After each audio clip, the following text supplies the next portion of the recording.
அனைவருக்கும் வணக்கம். நம்ம எஸ்பிஓவில் டெமோ ஒர்க் ஸ்டார்ட் பண்ணி பேட்ச் வைஸாக ஒர்க் போயிட்டுருக்கு. இன்றைக்கான டாஸ்க் எப்படி ஃபினிஷ் பண்ணலாம் அப்படிங்கிறத இந்த வீடியோவில் நம்ம பார்க்கலாம்.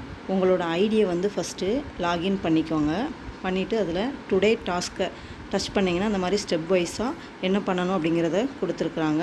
அதை ஃபஸ்ட்டு பார்த்துட்டு நெக்ஸ்ட்டு ஏதாவது ஒரு ப்ரௌசரில் எனி ப்ரௌசரில் நீங்கள் கூகுள் குரோமே செலக்ட் பண்ணிக்கோங்க. அதில் போய்ட்டு amazon.in அப்படின்னு சொல்லி கொடுத்தீங்கன்னா அமேசானோட வெப்சைட் ஓப்பன் ஆகும். இதில் நம்ம வெப்சைட்டில் போய் தான் இந்த ஒர்க்கை பண்ணணும். க்ரோமில் போய் வெப்சைட் ஓப்பன் பண்ணிட்டீங்கன்னா இந்த மாதிரி ஓப்பன் ஆகும். ஏதோ ஒரு ப்ராடக்டை நம்ம செலக்ட் பண்ணி அந்த ப்ராடக்டோட URL லிங்க்கை தான் நம்ம இதில் காப்பி பண்ணி ஒர்க் பண்ணுற மாதிரி இருக்கும்.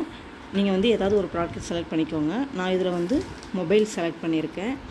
மொபைல் செலக்ட் கொஞ்சம் கீழே ஸ்க்ரோல் பண்ணிங்கன்னா நிறையா டைப்ஸ் ஆஃப் மொபைல் வரும். நீங்கள் ஏதாவது ஒன்று செலக்ட் பண்ணிக்கோங்க. செலக்ட் பண்ணிட்டீங்கன்னா அந்த மொபைல் டிஸ்பிளேயில் ஓகே ஆகும். அப்புறம் நீங்கள் மேலே அந்த ப்ளஸ் சிம்பல் பக்கத்தில் நம்ம சர்ச் ஆப்ஷன் இருக்கும்ல, அதை டச் பண்ணிங்கன்னா இந்த மாதிரி ஓப்பன் ஆகும். அதில் போய் நீங்கள் அந்த URL லிங்க்கை என்ன பண்ணுங்கன்னா காப்பி பண்ணிக்கோங்க. லிங்க் காப்பின்னு வரும். காப்பி பண்ணோடனே உங்களோட ஐடியை மறுபடியும் நீங்கள் என்ன பண்ணுங்கன்னா லாகின் பண்ணிவிட்டு அதில் டுடே டாஸ்க்கை ஓப்பன் பண்ணிங்கன்னா ஓப்பன் பண்ணி கொஞ்சம் கீழே ஸ்க்ரோல் பண்ணிங்கன்னா நம்ம இது எதில் போய் ஓப்பன் பண்ணோம், டைட்டில் என்ன கொடுக்கணும் அப்படின்னு சொல்லி பார்த்தீங்கன்னா அமேசான் அப்படின்னு சொல்லி கொடுக்கணும்.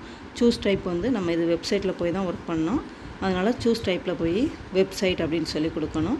அங்கே காப்பி பண்ண URL லிங்க்கை நம்ம இங்கே பேஸ்ட் பண்ணணும். ஆல்ரெடி எனக்கு இதில் இன்ஸ்டாகிராமோட லிங்க் இருக்கிறதுனால அதில் பேஸ்ட் ஆகுது. அதனால் நீங்கள் என்ன பண்ணுங்கன்னா அதில் ஒரு லாங் ப்ரெஸ் பண்ணி நீங்கள் பேஸ்ட் பண்ணிங்கன்னா இப்போ காப்பி பண்ண அந்த URL லிங்க் பேஸ்ட் ஆயிரும். ஒன்ஸ் அதை நீங்கள் கரெக்டாக பண்ணியிருக்கீங்களான்னு செக் பண்ணிவிட்டு நீங்கள் சப்மிட் கொடுத்துடலாம். சப்மிட் கொடுத்துட்டிங்கன்னா உங்களோட டாஸ்க் சக்ஸஸ்ஃபுல்லி சப்மிட் ஆயிடுச்சு, உங்கள் பேமெண்ட் கிரெடிட் ஆயிடுச்சு வேலட்டில் அப்படின்னு சொல்லி மெசேஜ் ஒன்று ஷோ ஆகும்.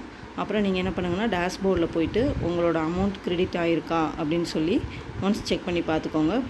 டாஸ்க் வேலட்டில் ₹5 ஆட் ஆயிடுச்சு. அப்புறம் லாக் அவுட் பண்ணிக்கோங்க. இதுதான் ஒர்க்கு. தேங்க்யூ.